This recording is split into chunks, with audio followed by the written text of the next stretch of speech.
Bom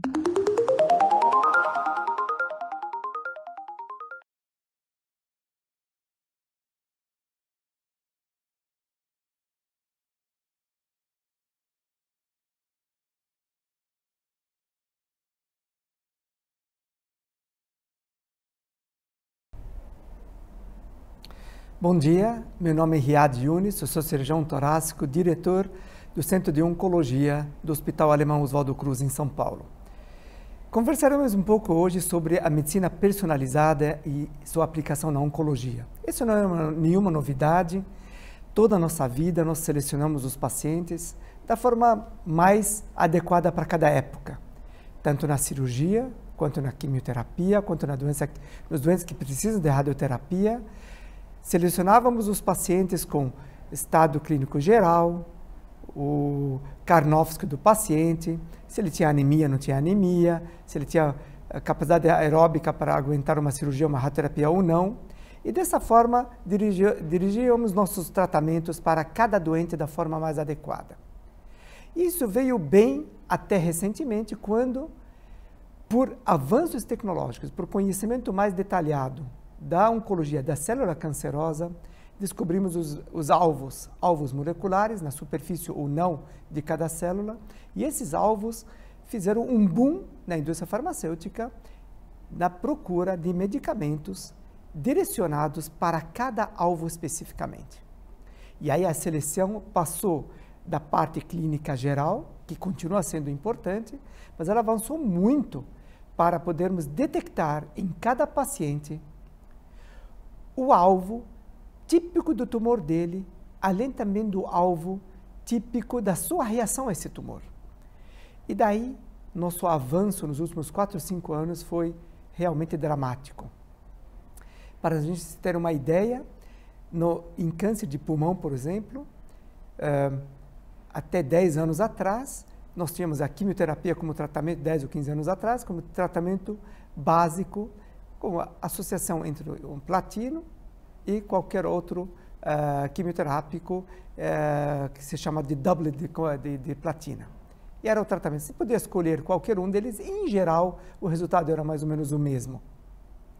De lá para cá, as coisas mudaram tanto que, um ano e pouco atrás, um estudo publicado por Chris no JAMA e no Lancet Oncology, eles mostraram dados muito interessantes que pacientes com câncer de pulmão metastático, onde o alvo molecular foi identificado no seu tumor e esse alvo foi tratado, a sobrevida mediana saltou de 1 ano de mediana com as quimioterapias que conhecíamos até mais que 3 anos e meio de mediana.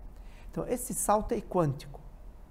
E esse salto nós temos que usá-lo e aproveitar para oferecê-lo aos nossos pacientes. Uma pena que muitos dos nossos pacientes não têm, até hoje pelo menos, alvos detectáveis, alvos tratáveis com a tecnologia, com o saber, com o conhecimento que nós temos hoje. Mas assim mesmo, a personalização do tratamento oncológico ficou absolutamente fundamental. Tanto é verdade que desde 2011, a ASCO, a Sociedade Americana de Oncologia Clínica, recomenda para todos os pacientes com câncer de pulmão do tipo adenocarcinoma fazer testes moleculares para identificar alvos, e hoje tem muito mais de que um, que possam ser tratados da forma mais específica e mais personalizada.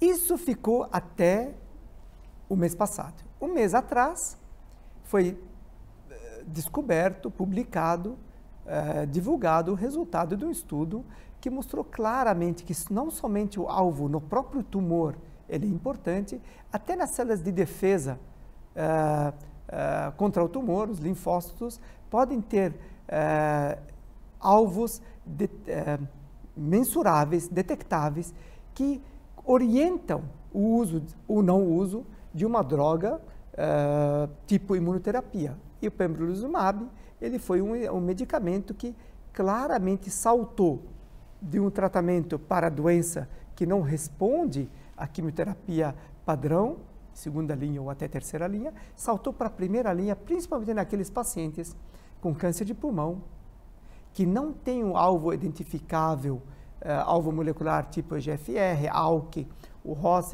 inicial, e esses pacientes, já na primeira linha, tem que ser mensurada a presença ou não do PDL1 e até o nível de detecção. E aqueles que tiveram mais que 50% se beneficiaram tanto desse tratamento que imediatamente, isso foi apresentado 3 ou 4 semanas atrás, imediatamente isso foi passado para a rotina, a recomendação mundial. Então, hoje, nós temos como personalizar a quimioterapia de uma forma meio grosseira, podemos personalizar com mais detalhes alvos moleculares para mutações como EGFR ou fusões como ALK, e também podemos direcionar a nossa imunoterapia com cortes, por enquanto são cortes de 50% de expressão ou não, mas cortes que claramente definem 2 grupos de pacientes. O grupo que vai se beneficiar, e se beneficia claramente desse tratamento, e aqueles que não têm a sorte de ter PDL1 bem expresso e tem pouco benefício do tratamento imunoterápico. Então, essa personalização fica importante. E é mais importante ainda pelo preço, pelo custo dos medicamentos. A quimioterapia tem um custo que era caro, não era tão caro assim, só que agora com esses tratamentos-alvo, tanto os TKIs, os inibidores de tirosina quinase, quanto os imunoterápicos modernos, eles têm custos muito elevados. Fica imperativo hoje descobrir como indicar o tratamento correto para o paciente correto, para poder organizar a economia ao redor dos recursos limitados e gastar dinheiro, gastar em medicamentos que têm maior chance de dar certo no paciente correto. Então, hoje, a seleção do paciente ficou imperativa. Então, não há mais como ficar, entre aspas, chutando o tratamento, dá para todo mundo, aquele que se beneficia, está tudo bem. O custo, infelizmente, não permite mais tamanho desperdício. Então, a procura de mutações ou de expressões de genes ou de proteínas que tenham relevância para tratamentos, ficou absolutamente hoje uma recomendação clara de todos os órgãos mundiais, e os brasileiros não são diferentes. E aí vem o segundo passo. O que antes era, assim, eu já sei o que ele tem, o paciente tem adenocarcinoma, tem carcinoma epidermoide, está metastático, aparece um nódulo, trata, não melhora, trata de outra forma, vai andando. Hoje isso não acontece dessa forma. Temos que já imediatamente, nas biópsias, tirar fragmentos mais generosos para oferecer aos patologistas. Esses patologistas têm a obrigação de dar, não somente se o câncer é pequenas células ou não pequenas células, se for não pequenas células, que subtipo é, e dependendo do subtipo, também correr atrás da detecção de alvos que hoje nós temos tratamentos eficazes. Então, tem que fazer o subtipo, adenocarcinoma ou adenocarcinoma, e também tem que subtipar as alterações moleculares, mutações e expressões de PDL1, por exemplo, que possam orientar o oncologista sobre o tratamento. Então, a biópsia hoje ficou até mais importante do que todos os PETs, todas as tomografias. Então, a biópsia hoje virou uma matéria a ser estudada com muito detalhe nos últimos 2 ou 3 anos. O patologista e o cirurgião voltaram a ficar parte integrante do tratamento, não somente do câncer de pulmão como um todo, mas principalmente daquele que tem doença sistêmica. Então, o cirurgião tem que biopsiar de uma forma adequada, o radiologista intervencionista tem que fazer a biópsia de forma adequada, a manipulação dessa biópsia era fundamental, e o patologista, eu sempre digo que o patologista agora subiu do subsolo para até o primeiro, segundo, até terceiro andar dos hospitais.